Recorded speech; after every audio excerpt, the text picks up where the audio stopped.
Hey, it's Ben. I was the editor this week. Unfortunately, on my end, there were some technical difficulties with Audacity dropping sections of my audio, so I have tried to salvage as much of the episode as we can because I thought there was some good stuff in there, but you might find some odd little transitions, some bits that maybe don't quite make as much sense as they could. Hopefully it's not too distracting. We wanted to put something out anyway, but just a little warning to start this off. All right, here is the episode.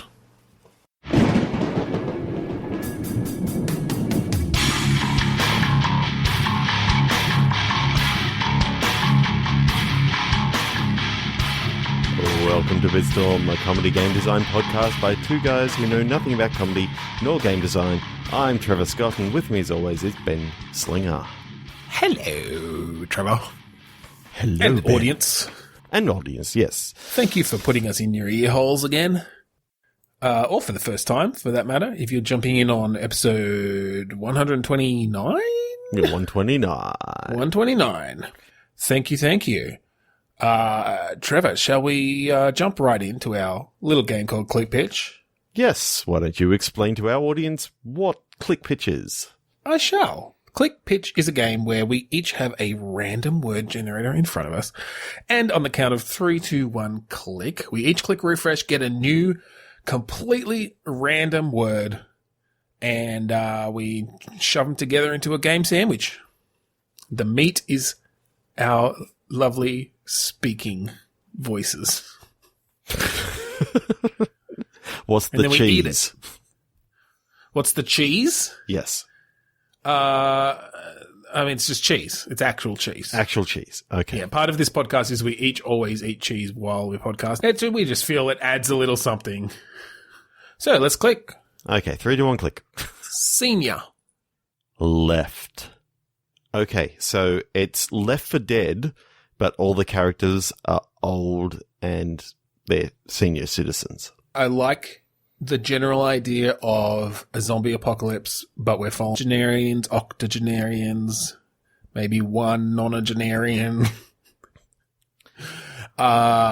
One veterinarian. He just got caught up in the group. Yeah. They deal with all the zombie dogs. Heal them up after we shoot them. Well, they know where to aim, right? They know the anatomy. Yeah, but they heal them up as well because, their whole thing is do no harm. They're just like doctors, but... Well, yeah, but they're zombies. Yeah, still do no harm. My whole thing is don't kill humans, but if it's a zombie, then I'm going to, hit it with my fucking walking stick in the head. You haven't, gone under the Hippocratic Oath or whatever. I'm not sure if you want me to take an oath but... right now, if you want me to take an oath right now to not kill any human beings, then I will do it. But if that does not include zombies. So I don't know that I like this as an FPS though. I like the theme. Mm-hmm. I'm thinking either like a tactical, it could be like a tactics game. I feel like you could do some interesting stuff there. Also because and this is not to discriminate against the elderly, but they're probably mostly going to be moving a bit more slowly. And obviously there are certain limitations or certain character things that come with that, but it doesn't all have to be, fucking Mildred, throws her false teeth at them and bites their faces off. No. It could certainly be Mildred does some hardcore parkour shit and, well, I'm not sure it can be that. Yeah. I'm not sure it can be that either. Why not? Because she's 77. You can't tell Mildred what to do. She can try, but she's probably got osteoporosis. I'm not saying that we completely ignore the fact that they're senior citizens, but I just mean, working within the limitations of, they can all be different levels of fitness, but, even the most fit 80-year-old is not going to be is probably not going to be parkouring or, fucking doing MMA moves on zombies. Mm-hmm. They're going to have to use their wits. But are they going to dab on their haters' graves? Yeah. I'm thinking that this is set in, say, like the late 21st century. Yeah. This is where all of Gen Z Yeah. are old. So this is like coming up on the turn of the 22nd century. And so all their references are like Are current, yeah. are current day. I like that. But so then you got like I'm picturing the veterinarian in the group is like, 30 or 40, and everyone else is like senior citizen age. Yeah, it's maybe one of their like children who is visiting. Because I'm picturing that it's like a nursing home or something, right? It's like Oh yeah, starts in a nursing home. starts in an aged care center. Yep. Or a retirement village. I Yeah, kinda like a the retirement. idea Yeah, that's more what I mean. Because and so like it's a group of 4 or 5 who all got stuck here together. 3 or 4 of them are residents. One of them, is like this veterinarian daughter of one of the others. Mm-hmm. And so, they are going to be a bit more fit. They're going to be a bit more resilient. They're the one with the medical skills. Unless we have like a staff member as well, is maybe one of them. I don't know. But that could be kind of cool. But I do like the idea that at least 2, maybe 3 of the group are older. Yeah, I think so. I think most of the group is. And so what I like is that the younger helper is one of the first victims. Oh, so you lose. Okay. Yeah, that's fine. Well, because they can be a bit overpowered at the beginning then because they're young. and it's going to be a straight white man. Right. Yeah, okay. Like, it's like an orderly kind of or care worker and straight white man, and he's like white man. He's totally cocky. He thinks he can do. He's going to be the one to survive because the rest are elderly and women. Okay. And he thinks he can do parkour. So it's not actually a zombie that gets in. He just like tries to do some parkour and fucking falls and cracks his skull open, twists his ankle, cracks his skull, and then which the of zombie course attracts zombies. But what I love is that like Mildred's just like climbed a ladder right beside like where he was trying to get up. Like slow and steady wins the race, right? Like she's really careful because she does have osteoporosis, but she still gets up the fucking ladder because she's not an idiot. Turns around, dabs, and then, he goes, oh yeah, well look at this, and tries to climb up and falls off from the very top. Tries to like do one of those moves where you like run up the wall and then jump off it to the opposite hangar, But what he does is he runs up, he jumps off, and he just jumps straight backwards, smashes his head into the like other side of the alley wall, and just falls down. Breaks his back on a dumpster. And you literally, like, it zooms right in on the dumpster and just shows in slow motion his back just like full on Mortal Kombat X-ray. Into a 90-degree angle, and then... Jesus. All right, so I like that it's kind of about problem solving in that tactical space. Yep. I think, we can still have weaponry, obviously. There's no reason these people can't use fucking laser guns because it's 80 years in the future. Well, not quite 80. Laser canes. 80, 60, 70 years, but... laser walking frames. they're not actually weapons. They're just like, for whatever reason, in the future, lasers are the most efficient way to build anything. So, like, the legs of the walking frame are lasers because they've somehow managed to repel matter and create hard light. Yeah, well, I'm picturing that, Mildred takes out her hard light teeth and, cleans them, puts them back in. I don't think we want to go too far on like the crazy future inventions, or we're going to lose they're all going to end up overpowered. Bionic eye. See that hearing aid. That I like. We can have. They actually have certain advantages because they have these prosthetics that they've got over the years for different various injuries or diseases or whatever. Just because the more the longer you live, the more opportunity you have to get parts of your body replaced with robotics. So and again, we can go a little bit more futuristic. Like maybe one of these people literally has a full-on bionic arm. Yep. And the rest of them is fairly frail, but their arm never gets tired.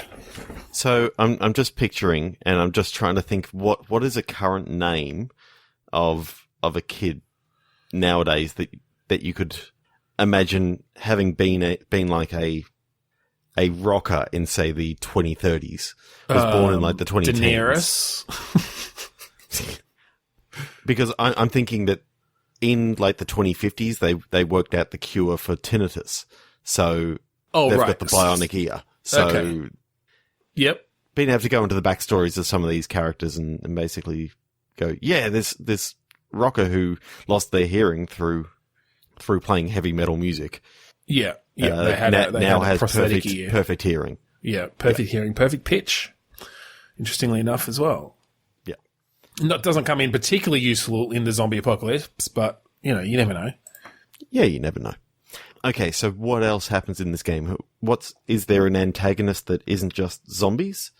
Is there... Well, I guess it's how did these zombies come about? Are the zombies particularly attracted to the elderly for some reason? Do they really like the smell of Werther's Originals? I have a feeling they do, but all I've got in my head right now is there's an SNL sketch about robots attacking senior citizens that you have to remind me to send over to you. Because it's freaking amazing. But yeah, I'm just now starting to think. This veterinarian daughter, I actually have a feeling like she is actually the cause of this thing, and like you find out throughout the game, like she unwittingly unleashed this virus on everyone, like via animals. Yeah, via animals. Yep. That she was coming up with some sort of cure for the common cold. For dementia in parrots. Oh, I kind of like the idea of dementia in dogs or something like that. I was going with something a bit more out there, but sure. Dementia in dolphins. Well, that's too far out there. Dementia in goldfish. There you go. Well, no, she was trying to increase the memory of goldfish.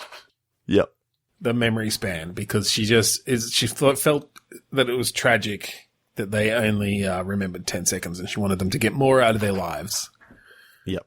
But in doing that, she also gave them a bloodlust. Yeah, in doing that, exactly, yeah. She altered their brain chemistry, created a particularly virulent strain of some sort of neurological disease, and someone's goldfish jumped out and bit him on the fucking face.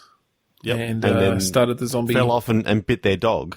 Right. And their dog is the one that sort of transmitted maybe it didn't jump off and bite someone on the face. Maybe they started off the chain, The goldfish bit the parrot, which bit the cat, which bit a dog, which bit a horse, which bit, funnily enough, another dog, but like a really large breed, like an Irish Wolfhound. And then the dog bit a baby. And when you said horse, I immediately just thought, and of course that's when the old lady died, of course, because she died, of course, because now she's a fucking zombie. Yeah, well, that's it. Actually, it was the horse, and then an old lady ate the horse, and got the disease and started spreading it to humans. Okay, 3-1 click. That was good. All right. Commitment. Photograph. Oh, interesting. I like the idea of a game where you play a wedding photographer. Yeah, that's actually what came to my mind, and I was starting to think, okay, this would be a cool VR game that you're trying to get like the perfect sort of thing. So you got different setups that you can have, but like there's also crazy stuff that you can get into the photos as well. Oh, yeah, I like that it's one of those games where. So I'm trying to think, because I think there should be some sort of narrative going, or like some sort of story-based stuff going on at the same time. Like it's not. Yep. It's not just obviously the goal of taking photos, entirely systems-based. Although you could definitely have some cool systems in there. I think the way these games usually score the photos is, they can obviously tell where in the frame a particular item, photographable, photogenic things are. And if you frame them nicely and make sure they're not cut off on the edges and stuff, then you get more points and that sort of thing. In focus and... In focus, maybe... I mean, you could go down to the depth of, like, shutter speed and stuff. So, if you're trying to get an action shot, you don't want it to be blurry and that sort of thing. Yeah, and actually teach people how to take better photographs through a game. Yeah, no flash you learn a skill. Yeah. Totally. That's actually kind of cool. Like, I don't think there's too many games that actually teach you life skills. I mean, taking a photograph and all that sort of stuff is a pretty cool skill to have. Look at this photograph. No. Something that would make me laugh. There's something about the guy with the thing on his head. I don't know. That's fucking... so I think, is it maybe one of these games where... You've sort of got the... Is it on rails? Are we talking on rails in that you don't have any sort of free movement options? You're just kind of going from set piece to set piece in a way. But in each scene, there's too much stuff going on for you to get in any one run through. Yeah. What I kind of like is something that I'm trying to think of the name of the game. Arctica. On the Oculus Store. Okay, I haven't played that, but it was a first-person shooter, on VR, obviously. The only movement was that yes, the game was continually moving and all that sort of stuff, but you could like warp to different points and do things from within there. So in one particular set piece, you could warp between 3 or 4 different points to get at the enemies in different ways. Yeah, I was actually thinking something similar like that. Yeah. To warp between different points during the ceremony, and then warp between different points, during the walk down the aisle. Yeah, so there is a choice in kind of the framing, like what direction you're taking the photo from. Yeah. And that if you're not in a certain point, then you're not going to have a viewpoint of other events that might be happening that are worth capturing, or that you might get bonus points for, or there's just an achievement for take a photo of every dove in the game or something, whatever. Yeah. They can all have different hats on. I kind of like the idea that there's a different animal hidden in each level that you can take multiple photos of and all that sort of stuff. And there's like a squirrel wedding going on if you really zoom in from the right position, like in the hollow of a tree. I also kind of like the idea of being able to do some other scenery, like photos and that sort of stuff. Mm-hmm. So you don't just have to take photos of the people, but you can also be sort of scouting for new places. Well, that could be interesting that by taking photos you unlock certain things as well. Yeah. Like maybe if you take a photo of, a nice gazebo. Little gazebo, then that actually alters your path even, or just whether it alters your path, or maybe it alters the path of the bride and groom and gives you the opportunity to take some shots at that gazebo kind of thing. Yep. But also just gives you another warp point within this sort of set piece. Yeah. Yeah, that's cool. I really like the idea that the camera is like your connection to the to the world. And of course, it's your way of actually choosing whether you warp somewhere or anything that you actually know about the scene is done through interacting with it in the camera. Yeah, that's not too. Although I think you need some controls. I wasn't thinking the warp controls would be in the camera necessarily, although I think you probably can warp while you're zoomed via the camera. But because I really like the idea if it's in VR of you can put the camera up to your face and it changes the view and gives you sort of that camera view with some zoom controls and different things.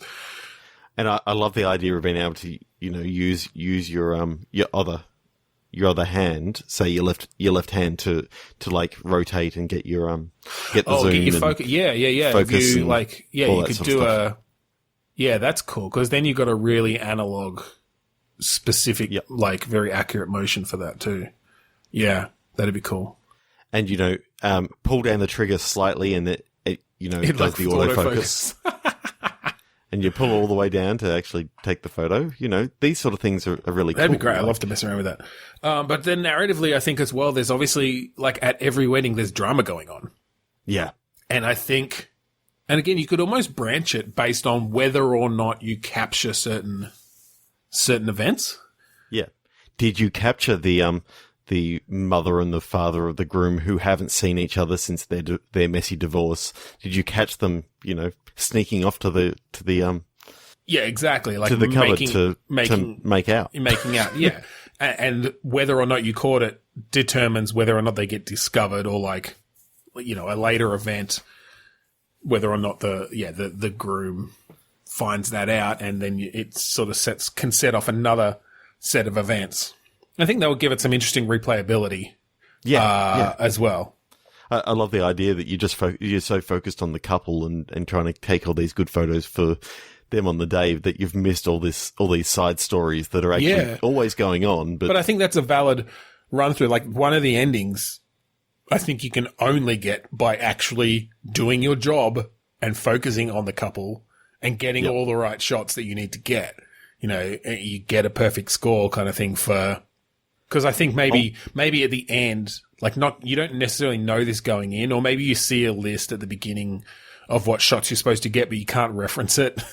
So you get to the end, it's like, yep, you got the shot of them, you know, cutting the cake. You got the shot of their first dance. You got the shot, you know, with this set of parents, you know, the wedding party, you got the first kiss, you got, you know, and so you see that at the end, it's like, oh shit, I missed this one. So you've got something to aim for next time. Yeah. But then maybe at the end again, like after your first run through, I can picture you can see, like, that you don't see what they are, obviously, but you can see all these side story things that you didn't get as well. So it's like, oh, I've still got another, you know, 140 events that I haven't found yet that are happening in various scenes.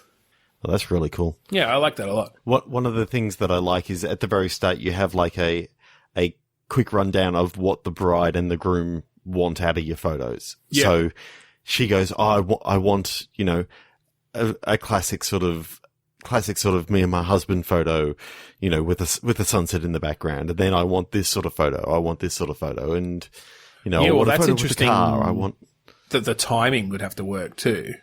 Yeah. Yeah. You know, I want a photo where I'm silhouetted against the sunset, you know, again. And so you have to make the choice of, like, keeping an eye on the time. And maybe you've got the option at certain points to, like, pull the bride and groom away for some photos.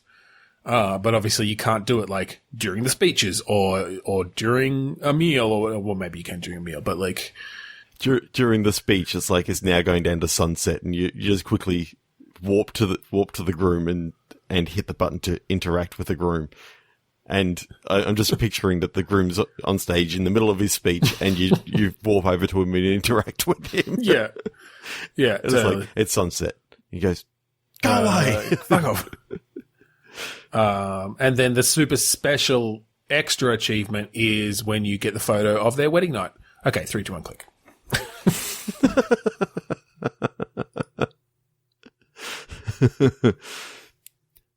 More. Go. Okay. Go more. Well, so I guess in the hotel room, you know, you start actually directing the action. Go, more. No, those were actually our words. Go and more. Yeah. Is this like an extra version of the classic, you know, Chinese board game Go? Like we add something. Go, but it's the Go More edition. Yeah. Well, you know how Monopoly. How many players can play in Go? It's 2. Okay, so this is a 4-player. It's a 4-player version of Go. So they get different colors. It's like, what colors are we adding? Because the standards are black and white. I think it's red and blue. We add red versus blue. Each do we add like abilities to the different pieces? What I'm thinking to make this, you know, a more party game. Did you ever see, like, when they did Monopoly Party Edition, that you could actually have a mode where everyone just goes at the same time. Like it's just all hell for leather. You just keep on like rolling the dice and all this sort of stuff. Oh God, no. So there is actually a Monopoly version out there called like Monopoly Party or something like that. So in this game, do you just grab a handful of pieces and throw them on the table? Yeah, basically you're making your moves as quickly as you can, and it's just bedlam. Yeah, that sounds it. I don't know the rules for Go, dude. I'm just 3 to 1 click. 3 to 1 click. Woodwork. Concrete.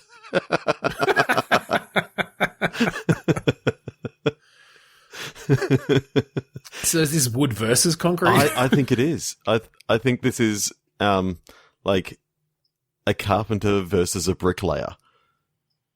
Oh God.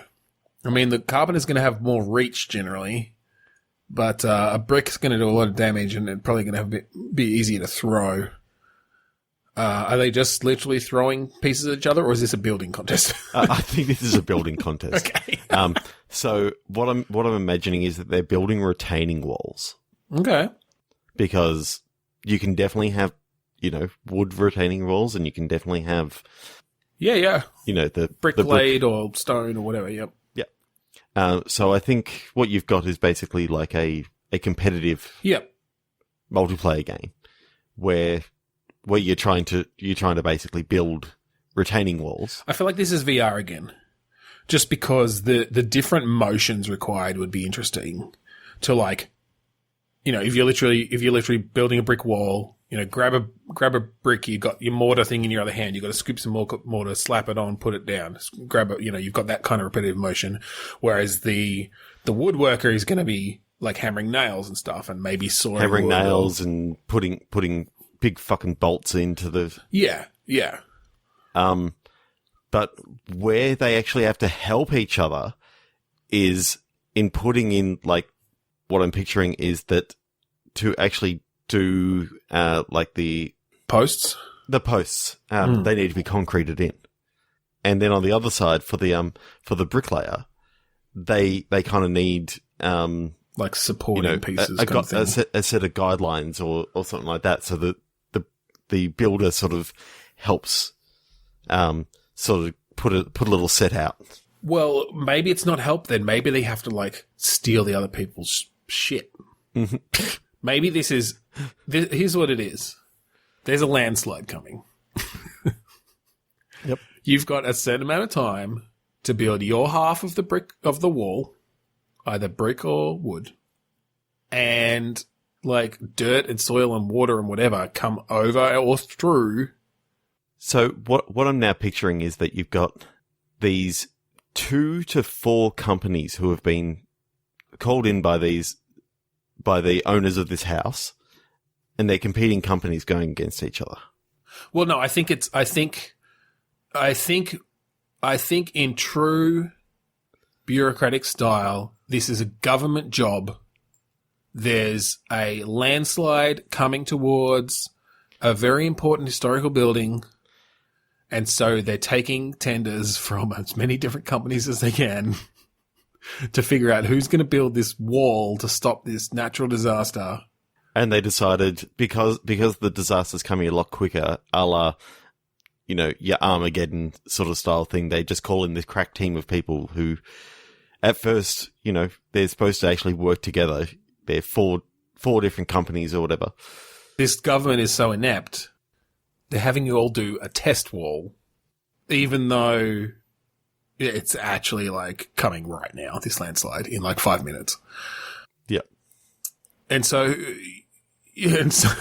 if you win, you might get the job. You'll get the job, or maybe there's an aspect of how many materials you use. So maybe if you win, you don't necessarily get the job, but if you use less materials and still survived, like, your bonus for losing the actual contest is you still get the job. But also don't forget, unless you all succeeded well enough, this building's already destroyed. You still get the job because the government is corrupt. But so I think what you've got is you've got different levels and different things that are causing the landslide. Yep. So the early sort of ones are just like mud and like avalanchy sort of stuff of snow, but later ones are fucking lava and shit. I like that. I like the idea of like the winning, like the kind of windscreen, and you've got your builder like happy and confident in front of their wall as it just like slowly burns behind them and lava like drips down and they're just like, thumbs up, yeah, I did it. With the score kind of superimposed. Yeah. I like it. 3, 2, 1, click. Launder. 8. The number or the verb? The number. Launderate. So, are we talking laundry or I'm thinking money? It's a laundry that launders money. Okay, like it's laundering it in the true like sense of where there's a front. It's a front. The laundry is a front. I think you have to try and, because there's so much stuff going on in the back with like money counters and all this sort of stuff, that you got to keep like the rickety old washing machine going in the front to make noise so that you don't hear like the constant sound of cash being counted. Like there's a few things that you need to be doing in the laundry because you're basically, you've been hired as like the sort of front man. You're like running the legitimate business front. Yep. That is not like, the legitimate part of the business front. Yeah. So you're there trying to run this laundry while all this shit is going around you and you've got these sort of certain requirements. Yeah. To keep the dodgy part of the business going. Yeah. That's cool. So what I'm picturing is that you've got like police coming in every now and again because they think this place is a front. Yep. And so they keep on sending in different people in disguises. So what do you have to do? Okay, well, what sort of game is like, what are we, kind of a cook serve delicious-esque kind of thing where you've just got different customers coming in, different stations or something? Ooh, I kind of like that you've got different clothes coming in. You're the only one there. So you've got basically, okay, chuck this into the washer and then chuck this into the press to steam clean it or whatever, however it all sort of works. And you got the different sort of stations and, depending on, what comes in, depending on, the police sort of bring in something and it's bugged. So if you chuck that into the washing machine, you're going to completely destroy the bug, which is of course what you want to do. Yeah, they ask for it steam cleaned, but you have to like wet clean it. Yeah, I like that. And so you have to. There's must be, maybe they give you certain. Maybe there's almost an aspect of Papers, Please as well, where the different things you have to look out for sort of get more and more complex as you go along. To figure out that, because the police are getting smarter. Yep. So initially they literally come in and like fucking, like Groucho Marx fake mustache and glasses. But they start getting a bit smarter. But there's always something a little bit off. So one time, the police come in and they look all completely normal except they've got 3 legs. Because they're hiding recording equipment in there or something. Or like a scanning device. Yep. Yeah. But don't get confused with the trench coat wearing 3 kids like stacked tall. They just want their extremely long trench coats, steam cleaned. When you pick up a piece of clothes, you can hit a button and it shows up what's on the tag, and there's just little symbols as to what each cloth can actually have. So like there's a steam cleaning, there's a maximum temperature, there's a, do not iron, do not tumble dry. And, I'm picturing that in the final level or say the final day, there's like 8 different symbols that you got to sort of have memorized. Yeah, exactly. Like I think you can look it up, but it takes time. Yeah. And so you're going to, like you have to move stations over to your desk where there's a book of the different marks or something and then go back to where you were and to actually do what you were doing. I'm picturing that this is like a 1 hour dry cleaner sort of thing. Right. So you've got a time limit for each thing, a la so they get unhappy. Overcooked and that sort of stuff. That you've got an order and you got to quickly get it done, but it's got those papers please sort of mechanics of knowing what to do with each of these. Yeah, that you can't always just follow what the customer asks for because there's these like undercover cops who are constantly coming through, and then you've got these that have got a bit of what's going on in the back as well. Yeah, that's cool. I really like, because that could almost be a front and having to have those extra tasks, that really pushes it beyond. I think that could be really, really fun. Anyway, I think we'll end it there this week on Bitstorm. If you want to find us online, you can go to podchaser.com/Bitstorm. All of our social medias are there. Check us out on YouTube. We've got a few things up there. Go to our Facebook, go to our Twitter. Just check out our Podchaser page. There's some cool shit there now. And we are also at 8bit.net/Bitstorm, as we are part of the 8-Bit Collective. This is a group of like-minded podcasters who like each other. We're all buddies. We're all friends. Go check out some of the other great podcasts at 8bit.net. Also check out the awesome podcasts on the AGPN, the Australasian Gaming Podcast Network. Just a group of like-minded individuals who want to help each other out. Search for Australasian Gaming Podcast Network on Facebook or at AGP Network on Twitter, or just look for the hashtag AGPN. Finally, we'd like to thank Kuradust for the song Mount Defiance off of the album Containment Failure. Yeah, so thank you again for listening, hopefully, this week on Bitstorm. I'm Ben Slinger. I'm Trevor Scott. And this is the end of the episode. But it may be lost forever and you don't hear it. Bye. Bye.